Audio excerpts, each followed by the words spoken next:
So, hey, Okonski, we're going to try and hurt him that way. Not too fast. Why don't you just grab him? Well, grab him then. He's going to fly right over there. He's going to jump. So they grabbed the bird by the legs. The turkey was unharmed, and they were able to release it back into the wild. So probably traumatic, though. Oh, are these deputies related to each other? They all look like the same person. Look at these guys. Same beard, same build. Well, I like that the other guy kind of was like, just do it. Yeah. Just do it. Well, just grab him. doing It's it. Indiana. You know they're going to figure it out. You know, Midwesterners. Those are your that kinfolk turkey. Those right are. there. Probably my cousins right there. What was the last name on the tag? Did it say Elijah? I think it did. We're going to have to zoom in. Bye, everybody. Have a great day.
You're watching Fox 35 News Plus, streaming on Fox Local. Well, good morning to you and welcome to Fox 35 News Plus. I'm Garrett Wymer and thanks for joining us on this Monday morning live on Fox Local, fox35orlando.com, and also on YouTube. Hope you had a good weekend and we appreciate you kicking off your week with us here on Fox Local. Coming up later in the show, we're going to show you some body camera video of a close call for a Volusia County deputy on the side of I-95 in Volusia County. Thankfully, they're okay after this situation where an SUV went off the road, plowed into a couple of cars. So a scary situation there. We'll show you that video coming up later in the show. At 11:30, we're going to speak with a defense attorney about insanity defenses in court, how those are used, what to expect in a hearing this afternoon for a stabbing suspect in Daytona Beach who is going to, as we are expecting, to argue insanity in that case. We'll have more on that in just a minute. The Governor Ron DeSantis in Kissimmee this morning, in fact, wrapping up a news conference just a little bit ago, talking about I-4 construction ahead of schedule when it comes to those congestion relief lanes in that area of Osceola County. Meanwhile, the Attorney General was in Orlando today talking about sending prosecutors to the state attorney's office to help with a backlog of cases in Orange and Osceola counties, but also strong words of warning for that state attorney when it comes to her policies and certainly what could happen next. So something we are watching closely. We'll have more on that coming up in a little bit. But we do begin today with this man accused of stabbing in Daytona Beach. This happened in 2022. He's accused of stabbing a couple there, Brenda and Terry Aultman. They died in that case, but now this suspect, Jean Macean, is expected to argue insanity at a hearing set for this afternoon. Fox 35's Morgan Parrish has the details ahead of that court hearing. Morning. Yeah, so that hearing is going to be at 1:30 this afternoon. We know that 35-year-old Jean Macean plans to use an insanity defense. You know, like you mentioned, he is accused of killing that couple during Bike Week back in 2022. So Brenda and Terry Aultman were randomly stabbed repeatedly while riding their bicycles home on March 6th after attending Bike Week festivities here in Daytona Beach. Macean faces 2 charges of first-degree murder with a weapon, and police say he was arrested in Orlando after a sprawling search. They say Macean confessed to the killings and now faces the death penalty if convicted. His defense states that virtually the entire case and mitigation will be premised on abuse, brain damage, child neglect, mental illness, and intellectual disability, which all began in his childhood. So again, that hearing's at 1:30 this afternoon. Of course, we'll have some new details later on, and we'll bring them to you both on air and online. For now, I'll send it back to you guys in the studio. Good morning. Well, this is not a sight you really ever see on. All right, I had a couple of issues there. Apologize for that. We'll get to Marley in a second, but again, that hearing is set for 1:30. We will have updates for you coming up later at on Florida Live, our 2 o'clock streaming show. Well, in Flagler County, a shrimp boat washed ashore last night. I'm going to show you that scene in just a minute because Fox 35's Marley Capper has been out there. And as she reports, FWC does have plans to remove the boat. Here's what we know about that situation right now. Good morning. Well, this is not a sight you really ever see on Central Florida beaches, especially on the East Coast here. Let me step out. It looks like a scene from the Goonies where there is some pirate ships washed ashore. This isn't a pirate ship. This is a shrimp boat.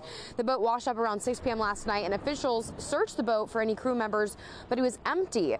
The crew has been accounted for by the U.S. Coast Guard. They are here, and Florida FWC is now handling the investigation. Now, I spoke with a local man who runs a fishing and surf tour company. He also works with seafood and bait, and he says that he saw this happen. He had somebody send him a video. He came on down and called the Flagler County Sheriff's Department, who confirmed with him what was going on. Now he says he also knows the owner and tells me that the boat engine went out near St. Augustine, and they tried to anchor the boat, but because of high storms, winds, it actually broke the anchor, and the rip currents and the tides pulled the boat out south, making its way here.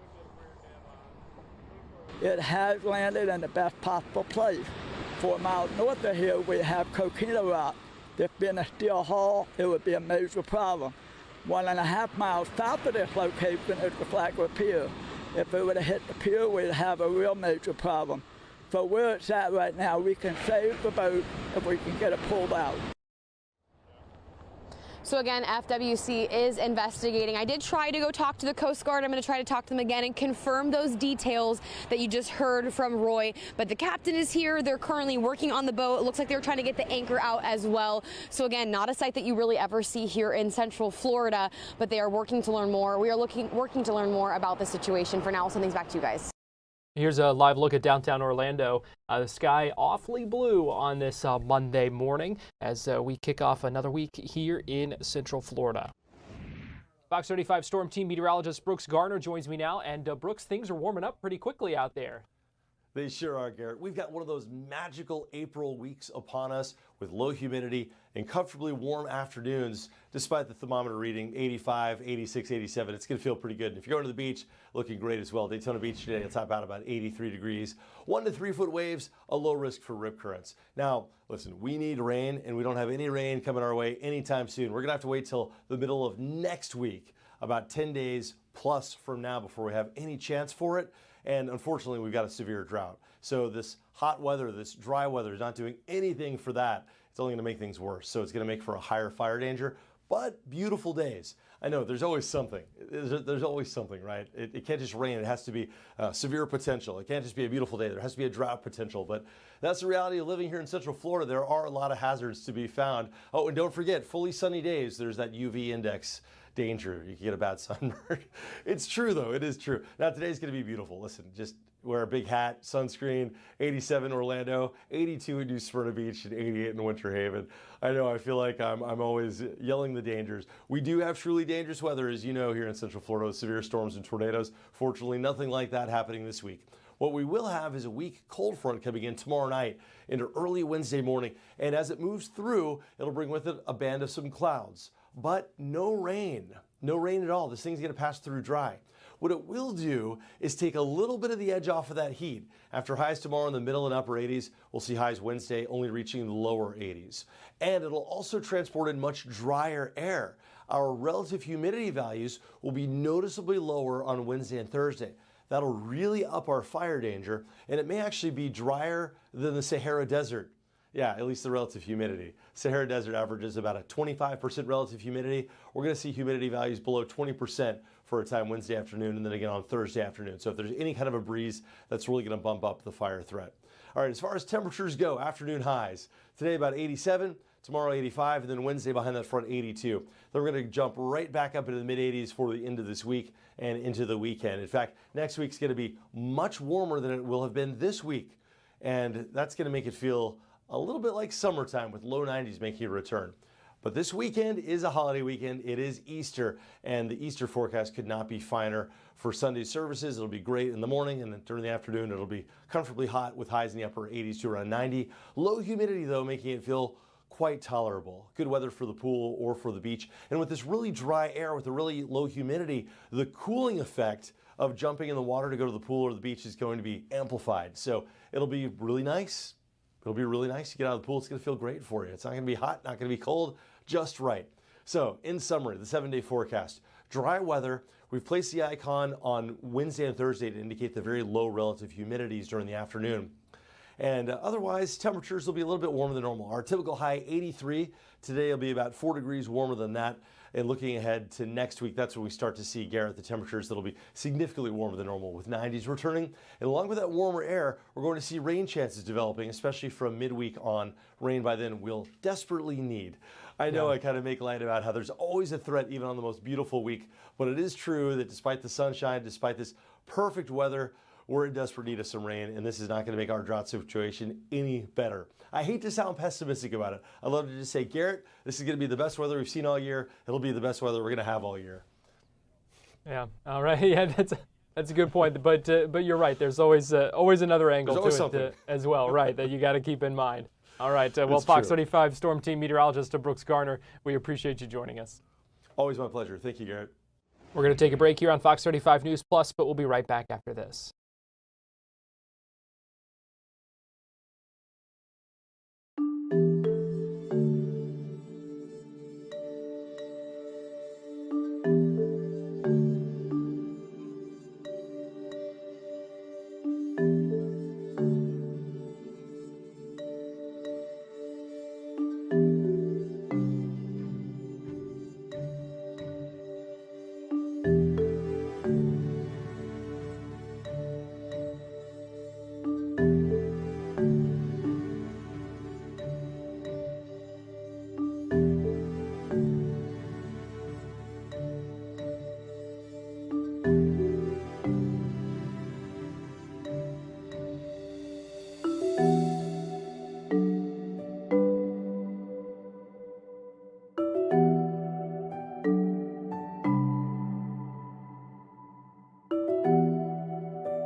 You're watching Fox 35 News Plus, streaming on Fox Local. Strong words of warning from the Florida Attorney General. Those words of warning for State Attorney Monique Worrell, who is the prosecutor for Orange and Osceola counties here in Central Florida. The Attorney General James Uthmeyer today saying some of her new policies that she recently announced, quote, are not acceptable and we're going to be watching. That's what he said at a news conference at the Office of the Attorney General in Orlando earlier today. He has said that he is sending a team of prosecutors from the AG's office to the 9th Judicial Circuit State Attorney's Office. This is to help with the backlog of 13,000 cases that Monique Worrell said her office has, leading them to change their priorities of cases and say that they will not accept non-arrest cases from local law enforcement. In fact, at this news conference also, Orange County Sheriff Jean Macean said that the prosecutor's office turned down 90 of their non-arrest cases last week. I want to play for you this news conference. You're going to hear from James Uthmeyer, the Florida Attorney General. You're going to hear from Jean Macean, the Orange County Sheriff, and also Nick Cox, the statewide prosecutor, as they talk about these policies and what they want to see happen now. We're here to offer help. I think most of you are aware of what's gone on the last couple years. You had a state attorney here who decided that she was going to carry out policies where she would not prosecute certain cases. Unfortunately, that violates our Constitution. State attorneys, they take an oath to uphold and defend the Constitution, and they do not get a veto over certain laws. That is not appropriate for this branch of government. State attorneys, they enforce and carry out the law, and if our legislature and our governor have executed heightened criminal penalties, a state attorney does not have the ability to say, I'm not going to do that. So I think everybody's aware the governor suspended the state attorney here. Supreme Court, the judicial system upheld that and sent a message. You take an oath, you have a job to do, and we're going to make sure you do that job.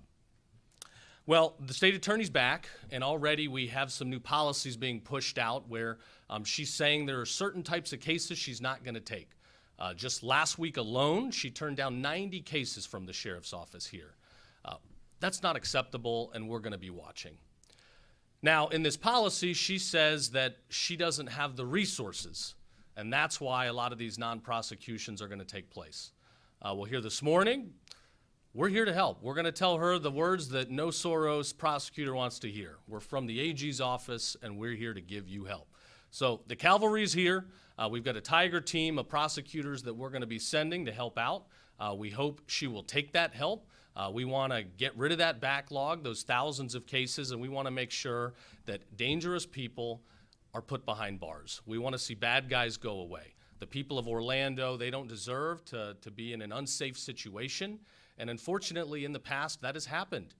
Part of why the governor suspended her, there were numerous cases where you had serious felons that were let go very quickly. You've got a very aggressive felony case, they're let back on the street, and weeks later, murders take place. People are losing their lives because of non-prosecution policies. That cannot happen. We owe it to the people of Orlando to make sure that we are enforcing rule of law and that we are backing up our law enforcement.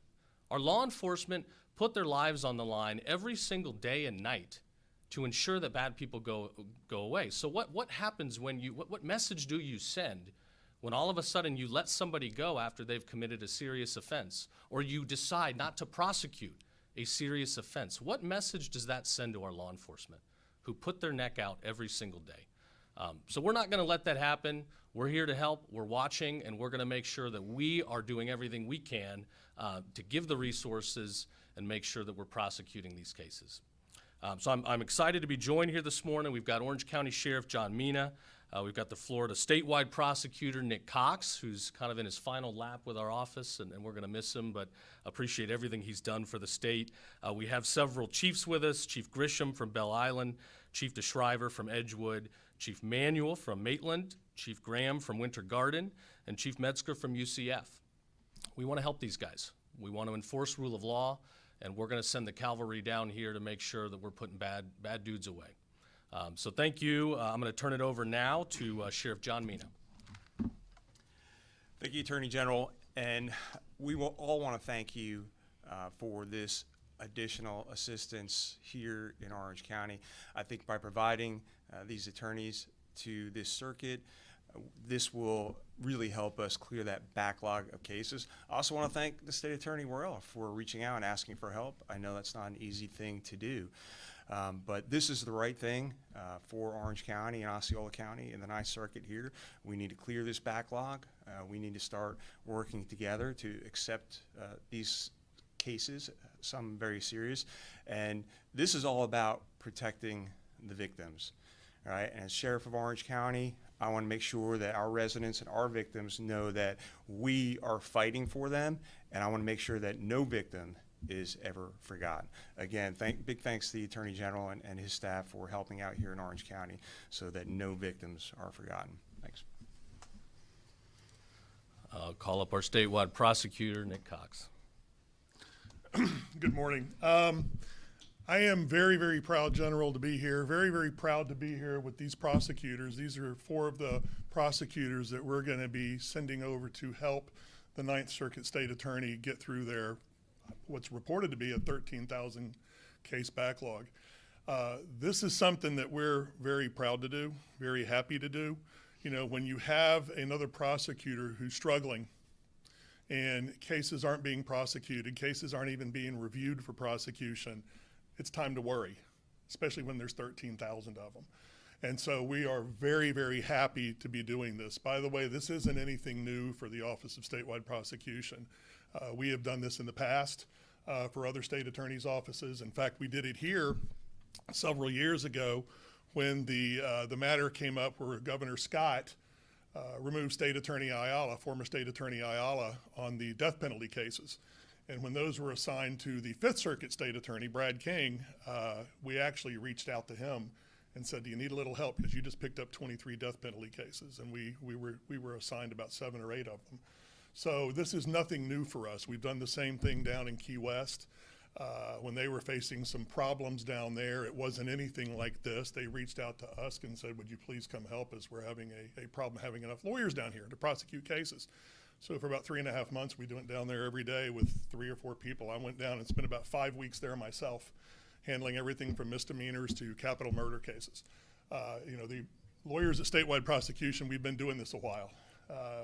We generally have lawyers, we hire people that have been prosecuting for multiple years, and so they know what they're doing, they know how to do their job, and this is just an example of the folks who are going to be helping to do this. And so we look forward to working with the state attorney's office to try to clear this backlog, because as the sheriff said, if we don't get this done, it's dangerous. It's a public safety issue. And so we're glad to do anything we can to help Orlando avoid the public safety issue. And like the General said, put the bad guys away. Thank you, General. So we've got great prosecutors across the state, great state attorneys, and everybody, you know, should share the same mission, which is making Florida the safest state in the country to raise a family. And if people need help, they should raise their hand and ask. I'll say, look, the life of a prosecutor is a tough one. They're not the highest paid positions, and the hours are not a cakewalk. You're working around the clock, and you're doing it because you're a public servant. And the people of Florida, you know, they don't want excuses. They want you to get the job done, and that's our duty, and that's why we're here today. So that was the Attorney General in Orlando earlier today, and Governor Ron DeSantis, who was in Kissimmee talking about something else, talking about I-4 construction. We'll get to that in a few minutes. But he also was asked about Monique Worrell and had some strong words for her as well, saying that the Attorney General, yes, keeping a close eye on it, and that this is something that could end up on his desk if it turns out she is neglecting duties. You will remember that Monique Worrell was previously removed from office by the governor for what he said, failing to enforce certain laws. And again, today he says that she can't pick and choose which laws she wants to enforce as a prosecutor. We're going to take a break here on Fox 35 News Plus, but we'll be right back after this.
watching Fox 35 News Plus, streaming on Fox Local. Welcome back into Fox 35 News Plus. I'm Garrett Wymer, and thanks for joining us on this Monday morning, live on Fox Local and on YouTube. Police in Daytona Beach is still searching for the person who they say shot 4 people, killing one of them early Sunday morning. Fox 35's Morgan Parrish was in Daytona Beach and had the details earlier. Good morning. Yeah, so police say they believe this was an isolated incident, and the suspect and the motive still remain unknown at this time. But we spoke with several people who live in the Lakeside Village complex who say they were terrified. Some of the residents we spoke with say that there was actually a party going on in the parking lot. That's when they heard those shots ring out right near Ontario Court. Daytona Beach police say one of the people who were shot died at the scene. 3 others, also hurt, ended up taking themselves to a local hospital. Investigators say there is not a threat to the community, but residents tell us there's a larger issue here. They say this is not the first time gunshots have rung out inside that complex. It's unfortunate. It's disappointing. We need help out here. I'll say it if ain't nobody else gonna tell y'all. Yeah. They need to do better at us. Again, police do not have a suspect in custody at this time. And again, the motive still remains unknown. So if anybody has any information at all, you're asked to reach out to the Daytona Beach police as soon as possible. I'll send it back to you guys in the studio. Meanwhile, in Orange County, officials investigating a kidnapping at a Walmart. This happened at the Walmart near Baldwin Park on Saturday afternoon. Still not a lot of details about that. And Fox 35's Marley Capper tells us what we do know. Good morning. The Orange County Sheriff's Office says the victims are safe. That's the good news. But they told deputies that the suspect followed them into the Walmart here, fired their gun off, and then led the victims back out to their car and drove off. Again, this happened in broad daylight. The Sheriff's Office has not said the number of victims or told us if they've arrested the suspect. They say the suspect got away before deputies arrived. We talked to shoppers who were just scared. It's absolutely terrifying. Like, I live like right there, so people getting kidnapped, I feel relatively safe, like walking around like by myself at night, and now I don't anymore, so that's really scary. I don't know what to think. That's really shocking and really terrifying, and that's the way the world is coming to, I guess. We have reached out to the Sheriff's Office for more information, and we'll keep you updated on air and online as soon as it becomes available. Reporting in Orlando, Marley Capper, Fox 35 News. Yeah, I hope to have some new details on that soon. Meanwhile, it was a close call on I-95 over the weekend where a Volusia County Sheriff's Office sergeant and a Florida Highway Patrol trooper, they were on the scene of a crash between a car and a deer. So a car had hit a deer. They were responding to that when an SUV ran off the highway at full speed, according to the investigators, you'll hear them say in this video, and nearly ran them over. The SUV ended up hitting the Volusia Sheriff's Office patrol vehicle, smashed into the back of the car that hit the deer, and then spun back onto the interstate. It's a scary situation, a very close call. I want to play for you about 2.5 minutes of body camera video that the Volusia Sheriff's Office shared on social media.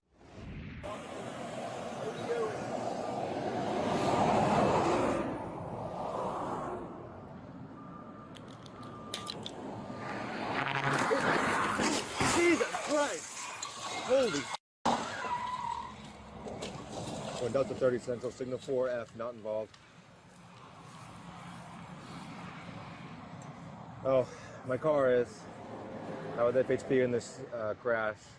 Vehicle just ran into mine. So I walked in to rescue code 3. Additional units for traffic control. The inside lane is blocked by the other vehicle.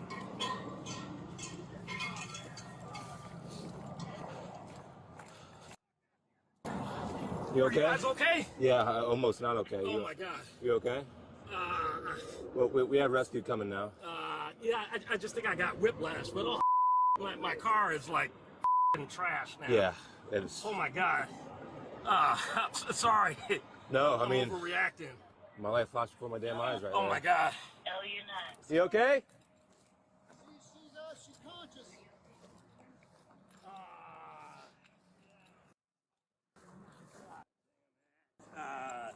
Holy. Yeah, they were going full speed, man.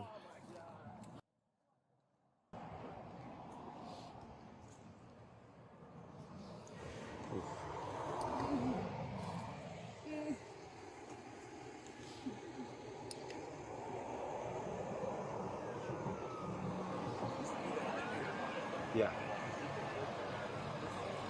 Yeah.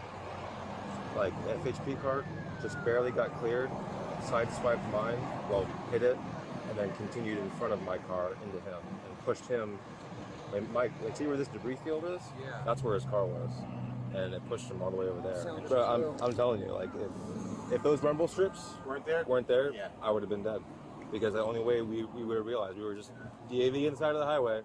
We heard the bzzz, and we're like, oh, and we looked. And we were like pretty much here, right? Yeah, I think I was in front of my vehicle. I was pretty much like right here. And not for nothing, I was about to say, all right, Trooper, you got this? Like, I'm about to leave. And then we heard the rumble strips. Oh, scary thing there. And to hear him say that if it weren't for those rumble strips, they probably wouldn't have been alive because they wouldn't have even known what was happening. We're going to take a break here on Fox 35 News Plus, but we will be right back after this.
You're watching Fox 35 News Plus, streaming on Fox Local. Welcome back into Fox 35 News Plus. I'm Garrett Wymer, and thanks for joining us on this Monday afternoon, live on Fox Local and on YouTube. Continuing to look ahead to this afternoon, and when the Daytona Beach stabbing suspect, Jean Macean, is due in court for a hearing. He is expected to use an insanity defense in this case, as Fox 35's Morgan Parrish talked about with us just a little bit ago. Now, joining us live now via Zoom to talk about these sort of defenses is Jose Rivas, who is a defense attorney not associated with this case, but we appreciate you joining us this morning, Jose. Always appreciate your perspective and your expertise. So thanks for talking with us today. A pleasure to be here. So when it comes to these insanity defenses, can you talk about how these are used in cases? What sorts of circumstances that we see these kinds of things used? Right. Well, prior to going to trial on this defense, the court has already determined that he's competent to stand trial. So we're past that stage. I know there were some issues whether he was competent or incompetent. Now, what the defense needs to prove, and it has to be through clear and convincing evidence, is that at the time of the crime, he had some kind of what we call mental infirmity, disease, or defect. And because of that condition, the defendant, in that case, did not know what he was doing, he or she was doing, or the consequences. But if he knew also that the defendant did not know what he was doing was wrong. So in other words, we have what we call a psychotic break, And this is all about what we call a battle of the experts. But the psychotic break, so to speak, they have to sell it to the jury, and they have to determine whether when this break, he did not know the consequences of what he was doing, or did not know that what he was doing was wrong. And so that's interesting that you mentioned the competency. So it is kind of different, because I think sometimes we think of when you hear pleading insanity or using an insanity defense, that there may be something where they would not be particularly competent to stand trial. But what you're saying is those are separate, basically separate determinations and very separate sets of things that have to be proven. Correct. The insanity defense is in what we call an affirmative defense. That the defendant or the defense has the burden of proof. It's on the defense to prove the elements. In this case, being that he did not know the consequence. Now, once he does that, then the state must prove that he's has proper sanity. Again, everybody, according to the law, everybody is presumed to be sane. So the defense is going to try to prove that, and trying to achieve what we call a not guilty by insanity. And then at that point, the burden shifts to the state, and they're going to bring experts. That's why we call it the classic battle of the experts. And is there controversy over this? This is something that some states don't allow, as I understand it, or what? It's very rarely used, according to statistics in criminal cases. My understanding in Florida, it's about 1% of the cases it's used. But there are a lot of beliefs in regards to the defense. It's a hard sell to the jury. But again, it's battle of the experts. At the end of the day, it's going to be a lot of psychiatric evaluations. The defense is going to bring a lot of experts. It's going to be contradicted by the state. And at the end of the day, it's the jury that's going to have to make that determination.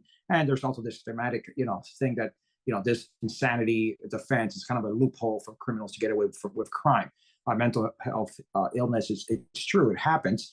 So there's certainly, that's why the law allows for it, but it's not an easy sell to the jury. What makes it difficult for the jury to buy that? What's the challenge for you as a defense attorney trying to sell the jury on an insanity defense?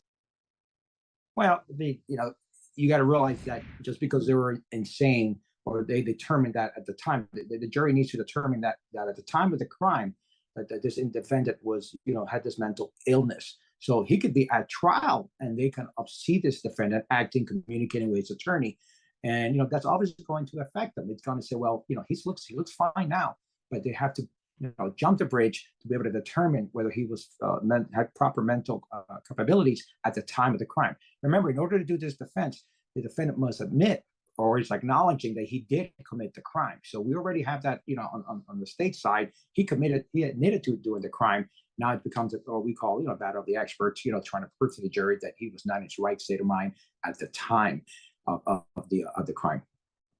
Because of that initial step, like you said, basically having to admit that they did commit this act, does that make an insanity defense a bit of a risk in some ways?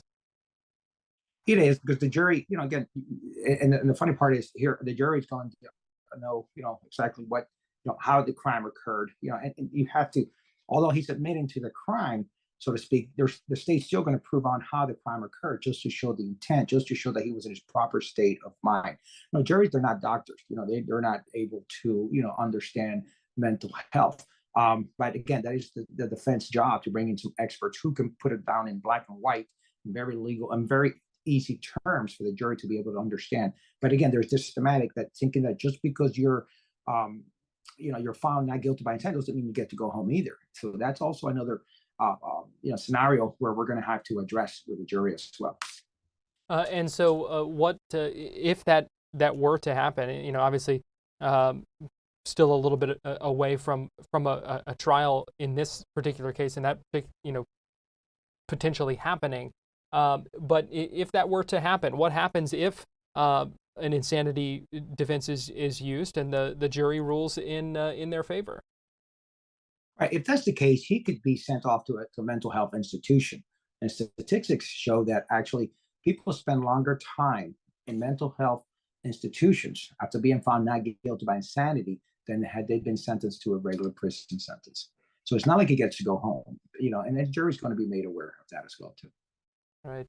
A lot of interesting things to discuss there. Jose Rivas, a criminal defense attorney. Always appreciate you joining us, and thanks for being here on Fox 35 News Plus this morning. Thank you. Thank you for having me. We're going to take a break, and we'll be right back.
You're watching Fox 35 News Plus, streaming on Fox Local.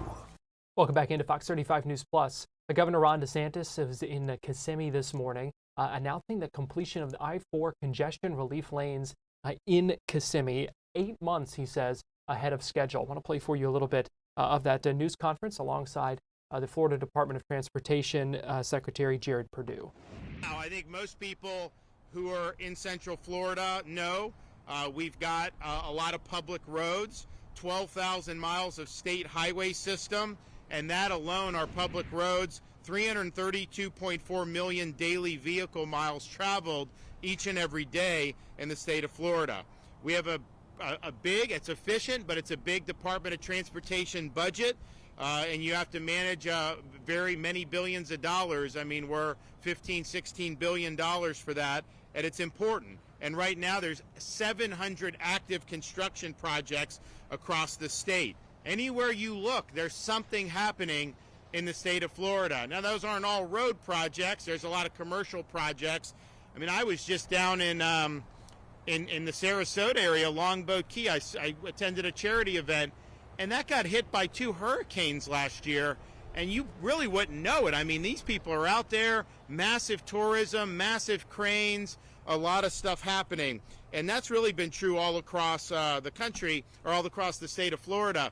Our infrastructure is typically rated in the top 5 in terms of quality of roadways. If you look at like New York, they have really bad roads. You know, they charge you exorbitant amount of tolls, and yet the roads, you get sick just being on them because they're so bouncy. In fact, they want to do congestion pricing in New York City. I know there's a big battle over that, but I mean, like, people pay a huge amount of money every day just to go into work, and yet where does that money go? It doesn't go very far. Here in Florida, we take pride in the quality of the roads. Now, we're always looking to do better, and there's things we're looking to improve on. We also were able to do 2 years in a row, and which was big, I think, in Central Florida.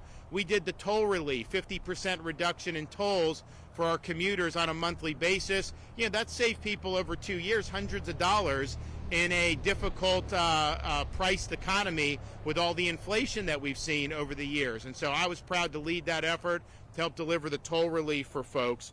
Now, the Moving Florida Forward has been really, really well received. We initially started with $4 billion out of the surplus. We've now delivered a total of $7 billion. So this is everything we were already doing, having a strong transportation budget, all that. We continue to do that. This is on top of that. So there are projects in the queue that are now being brought to fruition that likely wouldn't have broke ground until the middle of next decade. We have at least 20 major interstate and roadway projects that have been expedited through Moving Florida Forward. Addition of regular and express lanes on I-275 in Pinellas County, reduction in traffic delays up to 85%, and helps with hurricane evacuation routes. A redesign of Golden Glades interchange on I-95 in Miami to enhance connectivity between major road corridors in the region. Very difficult area in the state of Florida for traffic. And this is going to be helpful. Very difficult because it's all built out. Reconstruction of the Fruitville interchange on I-75 in Sarasota County to a diverging diamond design. We've showed that previously. You know, these guys study all this stuff and they can tell you what's faster or what's not. So this diverging diamond is going to increase volume capacity by 40,000 vehicles, and it will reduce the number of conflict points between merging vehicles. They also have done studies. You know, every hurricane season, if we do have a storm and people evacuate, we'll always get asked, are you going to do contraflow and shut down one way and make it all one way? And we always say no, because this has been studied and it just doesn't work. Partially because you still need to get people coming into the hurricane zone for first responders, for supplies, emergency. There's a whole bunch of stuff that needs to happen, but they've looked at it and it doesn't work. So the things that they're doing in terms of these designs, these are things that have been vetted. Widening US 98 in Bay County near Panama City Beach. And you guys go up to the Panhandle, you know, I mean, it's amazing how that's boomed, particularly in the last 5 or 6 years, but the traffic can be really, really bad, so that's going to be helpful. We're also going to do the realignment of US 301 from County Road 470 to Florida's Turnpike near the Villages in Sumter County. That's going to increase mobility and reduce delays by up to 94% during peak hours. And last month, I was in Ocala when I announced the addition of new auxiliary lanes to I-75, over 31 miles from State Road 44 in Wildwood to State Road 326 in Ocala. And that is going to be done 10 to 15 years ahead of schedule. And any of you who've gone up 75 north from here, you know how bad that can be. So this is a very important project that we're able to do. So our total investment in infrastructure over the next 5 years is going to approach $70 billion in projects. And most of the focus is reducing congestion and improving the safety of Floridians, which brings us to today's announcement. Last June, we made a promise to deliver congestion relief lanes through one of the busiest sections of I-4 by the end of this year. Not only are we delivering on our promise, but we are going to beat our own deadline. I can announce that the completion of the two new, here's the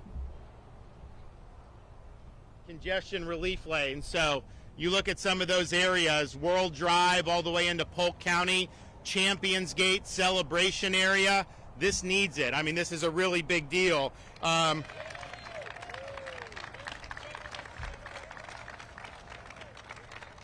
So we are pleased to announce that these lanes will run in both directions between US 27 in Polk County and World Drive in Osceola County.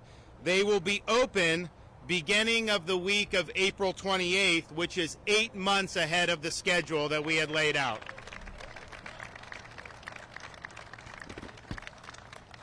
This will be a really sigh of relief, I think, for a lot of people. It doesn't solve everything because we've got a lot of Champions Gate projects and some of these others, Point Siena Parkway. That's all moving, and it's going to be delivered way earlier than had we not done Moving Florida Forward. But in the meantime, this is something that's really, really meaningful. So we're proud to deliver this 8 months ahead of schedule. The economic impact of all of Moving Florida Forward just in the I-4 region, we estimate to be over $13 billion because better mobility, easier to commute, all these things, really, really significant. And we're also excited to be able to get the project off the ground quickly and improve the connectivity in the region, as well as connectivity between the entire state. Now, we're advancing several other major segments along I-4, as I mentioned. Poinciana Connector, a critically needed new roadway that will connect I-4 and State Road 429 to the future CFX facility just south of CR 532. This work in this area will be underway. All the while, commuters will have additional congestion relief now once the final project is complete. So this is enhancing connectivity, I think doing it in a really, really meaningful way. That was Governor Ron DeSantis speaking earlier about those congestion relief lanes. You know, they certainly are needed in that area and slated for an April 28th opening that week. So just a couple of weeks away from that. We're going to take one more break here on Fox 35 News Plus, but we'll be right back.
You're watching Fox 35 News Plus, streaming on Fox Local.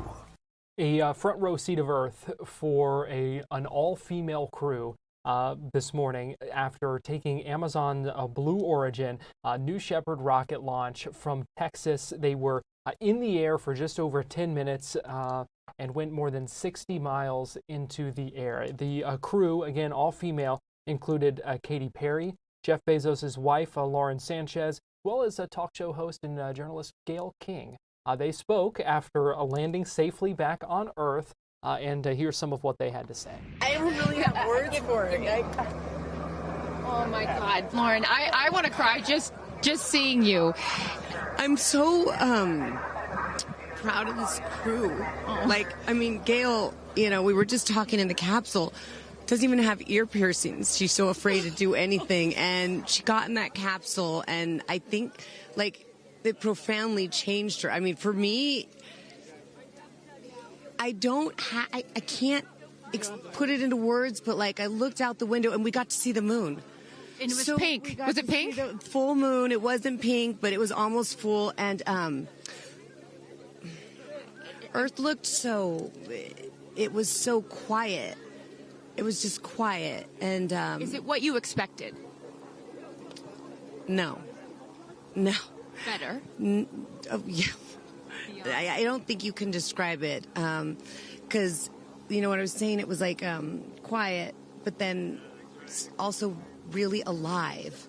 And you look at it and you're like, we're all in this together. Like, that's all I could think about is like, we're so connected, more connected than than you realize, because you just see right here, you see like, states and all these things that like divide us, but we're not. And what is your emotion? What makes you emotional? Joy. Complete and utter joy and gratefulness. Like, it makes me want to come back and just hug everyone and be like, oh my God, we're in this together. And how are you feeling? I know, Amanda, this has been a dream of yours, a long-awaited dream, and now it is finally official. You are an astronaut. Congratulations. Thank you so much. I usually have nice words to say, but in this moment, I just want all survivors to know that you can heal. No dream is too wild, and that if it's so wild out there, like going to space, you can absolutely make it through, and it can absolutely be possible. You mentioned to us prior to going up, you said that you needed to go to space to heal. I know you're only a few minutes removed from this incredible experience. Do you feel healed? I had a zero-G indicator that I didn't know if I would bring. And I ended up bringing it. Okay. And explain for the folks at home that don't know what that means, what it is that you're holding. Yes, the zero-G indicator is something all astronauts have that floats once you hit space, lets you know you're there. I brought a promise that I wrote to myself. I've talked about that. And share for what is this right here? Yes, and this one I didn't know if I would bring, but I ended up bringing it and floating it, and it's the hospital band from the day. And, I got to honor her today, and I'm so grateful to the thousands of people, the engineers, the scientists, just everyone who has made this a reality. And you also have written here, I know that you had this on your laptop, right? Yes, and this is my zero-G indicator, a promise I made to myself that if I were to pause my astronaut dreams and fight for rights, that one day I would return to her. And it says, never, never give up. Well, those dreams are no longer on hold.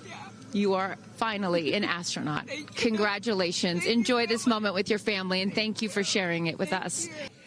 Get on over. I am so floating. I can't believe it. I cannot believe it. I'm so proud of you. And I know that I speak for the collective, because you have been so honest. You've been so vulnerable. And I spoke to your best friend prior to you taking off, and I asked her why it was so important for you to do this. And she said, she said so she didn't have to hear you say, I wish I would have done that. That's so true. But now, Gail King, you are officially an astronaut. How do you feel? I still can't accept that word, but I will say I can't even believe what I saw. When somebody calls this a ride, this was not a ride. What happened to us was not a ride. This was a bona fide friggin' flight. And our instructor, we were so well prepared. So every noise we heard, we knew. But the flight instructor said that I am her best success story. Why? Because she's never had somebody go through the course who's terrified of flying. Everybody who's gone through What a moment there to hear them talk about that. Gail King, terrified of flying, now traveling to space and back. A lot of emotion from those crew members that we heard from just a couple of minutes ago after landing, following that flight, about 10 minutes, just over 10 minutes that they were in the air. Well, thanks for joining us on Fox 35 News Plus. That's going to do it for us. We hope you join us again at 2 p.m. For our live Florida Live show.